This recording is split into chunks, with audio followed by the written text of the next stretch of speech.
Right. Questions out there for the panel? Hands up. None. Yes. Dilip, Steve, fight yourselves. Steve, do you have one?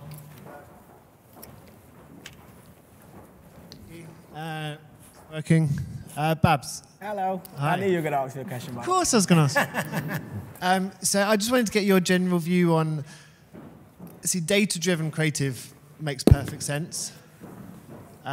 In my view, is most dynamic creative, so it looks dynamic, and it looks pretty crap.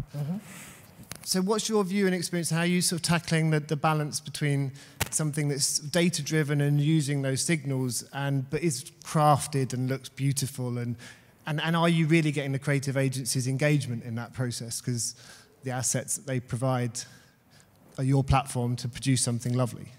Well, to your point, and again, I'm not sure if everyone can hear me, I'm not sure if this mic is on, but to your point, our approach has been, we have a 5-pillar approach. Part of that approach is really to look at strategy through to analytics. But just as important as looking at the strategy piece and the activation piece and the analytics piece, it's important to look at the creative, because let's be honest, we all see these ads. That's the only time we're actually going to engage with it, is if we see content that is bespoke.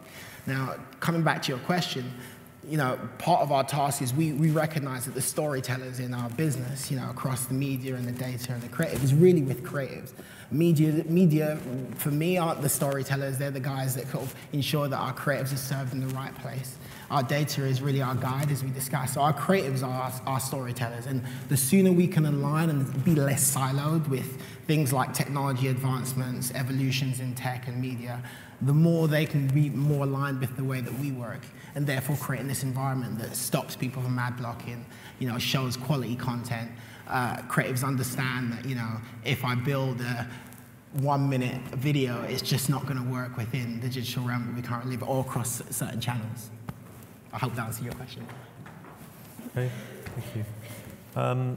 Yes. We've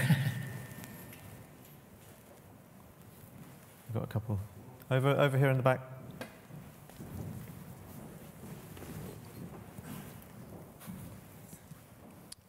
Hugh Griffiths, Digital Potential.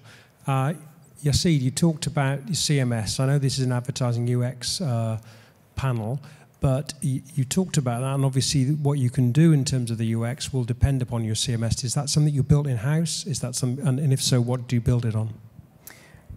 So what we built it in-house. The CMS is a third-party CMS that we use. We partnered with Adobe on that one.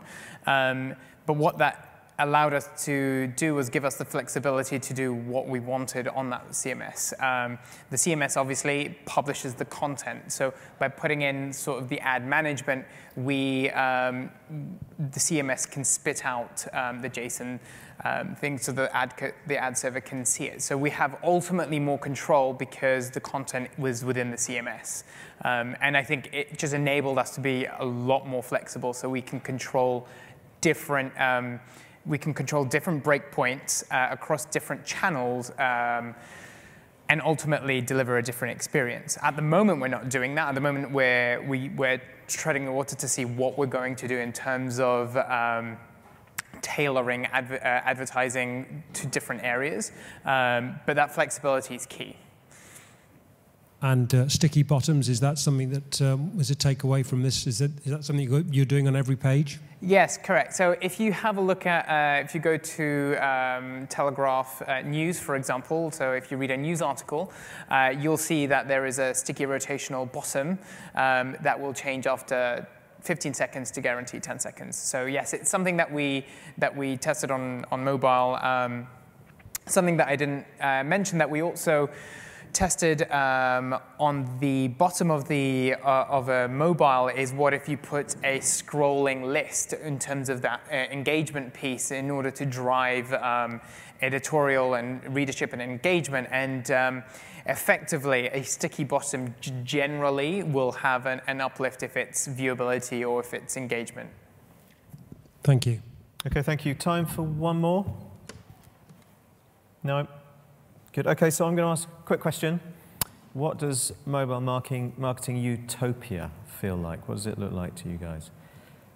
Frances? Oh, well, you know, the vibrant perspective, all-around choice. Well, I think that then it needs to be polite. I think it's quite a personal device, your phone, and I don't think people want the kind of takeovers that are out of their control. I don't think they want tactics like, I'm right-handed, oh, I'll just pop the X over there, so I can't, you know, everyone commuting is a one-handed phone user, and I think when advertisers try to almost fool us or get a little bit more FaceTime with us in some ways, that to me is not utopia. Utopia is lots of choice, relevance. I absolutely agree with Babs on the creative relevance. I think if that creative feels in a non-creepy way that it is specific to me, then I will be more likely to want to look at it. But again, I would like to have the choice and not to have that kind of interrupting what I'm actually doing on my phone. Totally agree. For us, it's two things. One, understanding if our audience segments can play a part in what ads we serve and how we serve them. I think that's a key role, and that's something that we're looking into. Another thing that we are looking into as well is is native advertising. So what role does that play in the future? And I know there's a lot of people who are hedging their bets on native advertising, so it's something that we want to have a look at. Okay, thank you, Babs. I think these two have actually hit the point quite resonantly. From my perspective, I guess, the excitement for you sort of twisting the question slightly, the excitement for me with mobile is really the future. You know, we know people are utilizing mobile at a huge scale now, but, you know, the opportunities that mobile heralds for me is really exciting. You know, we've seen it in sort of the Pokemon Go's of the world that sort of risen, died really quickly, but we know that, you know, platforms like mobile for VR, for AR, are almost perfect because people interact with their mobile. People enjoy having the fact that I have my mobile on me almost 24 hours until I go to sleep. And even then, it's still somewhere near me. But yeah, for me, the excitement really is on the future of mobile and seeing how it translates. You know, Norm Johnson from our group sort of talks about Viagra and how it kind of changed from being this edema initially to being what it is now. I think mobile is the same sort of thing. Mobile as it is now, it was a communication device, or is a communication device, was a mobile phone. Now it's a lot more smart. It allows you to almost is a computer. The next generation for me, is what's super exciting. Yeah, I've always thought it's like the remote control for your life, isn't it, really? Absolutely. Good, great. Very interesting couple of hours. Thank you so much to everybody, contributions and all. We're a little bit over time now, so I'm going to wrap it up, but thank you.